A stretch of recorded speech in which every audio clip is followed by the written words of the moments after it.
I was brought up to believe in Nigeria, and I continue to believe in this country. And I also think that there are a number of weaknesses in the kind of arguments that have been put forward.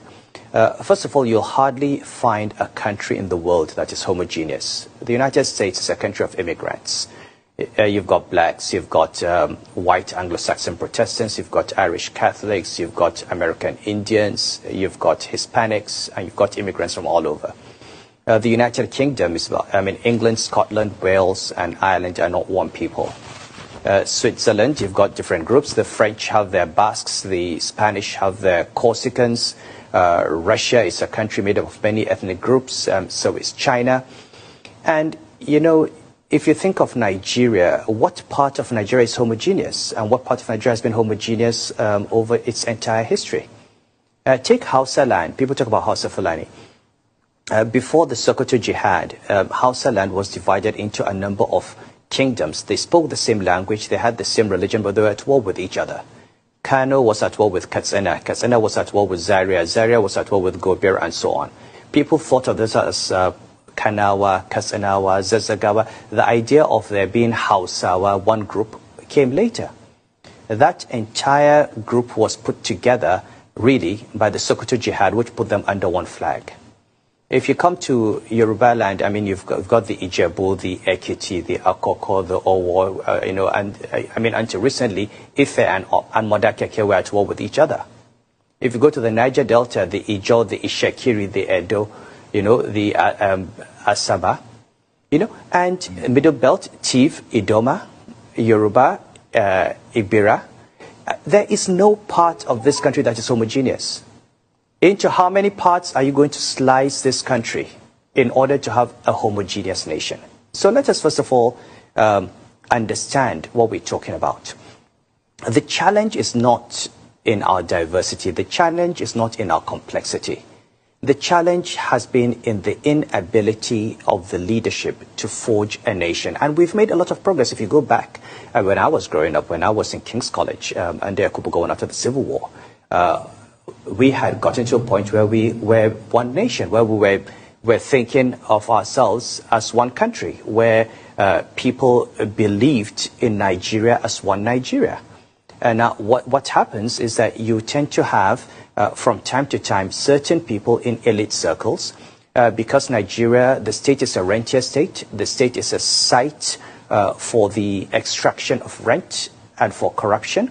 You have different class fractions of the elite who profit from creating a base for themselves. Look, if you have a northern president, how does that affect the poor northerner on the street who is a farmer, who is unemployed, or who is begging, or who is out of school? And if you have a southern president, how does that benefit the poor southerner? Just think about it. How many times have you had presidents from the north and from the south, or from one ethnic group and the other? And how has that affected the vast majority? Now, there might be a small group from their ethnic group who are from their circle who profit financially from their being in power.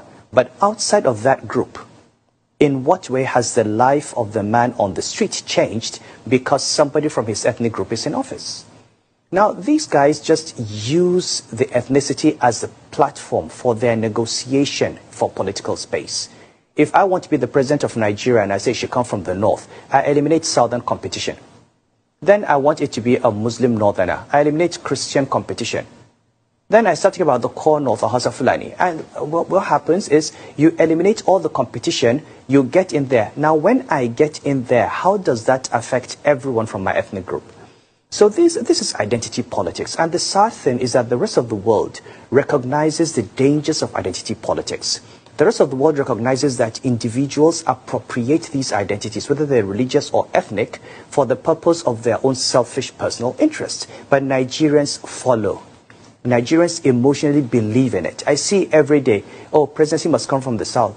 Presidency must come from the north. And I ask, we've had presidency from the north and from the south. Which part of the country has been better off because of the provenance of the president?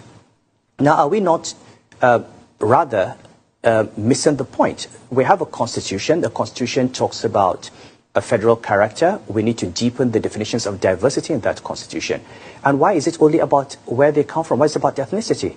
Why aren't we talking about the women? Why aren't we talking about the youth? What kind of diversity do we want in our system? Why is diversity only about states of origin? And why is it the presidency that we're concerned about? We have ministers from every state in the federation. What are they doing?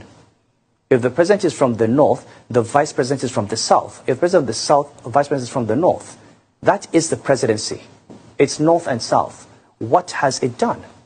I think we need to start asking more serious questions. Who is the person that can deliver the right economic policies? Who is the person that actually believes in Nigeria? How do we make sure that the institutions work? How do the institutions fail? How do we, if anyone is able to use the office to favor a particular group that is close to him, what are the institutions doing that are supposed to check that? Is the failure of institutions the fact that we don't recognize that democracy is not just about elections, it's about the rule of law, it's about human rights, it's about institutions that must be deepened and that must do their work. If we don't have that, we're going to continue having these problems. Okay. So I'm not at all a believer in the fact. I'm a strong believer in Nigeria, and I feel that we're better off as one country. All of us are better off as one country than as divided countries. And just one last point. Look at Ethiopia. Ethiopia broke up. Since the breakup of Ethiopia, what have you had? You've had Eritrea, you've had Somalia, you've got Greater Somalia, you've had issues in the Horn of Africa for decades. Look at Sudan. Southern Sudan broke up. Southern Sudan is still at war with itself. I do not know any country. Look at what happened in Yugoslavia. You break up and then you start fighting among yourselves. You have decades of war. It's always better to try to make peace and to try to reach compromises and live together than to break up.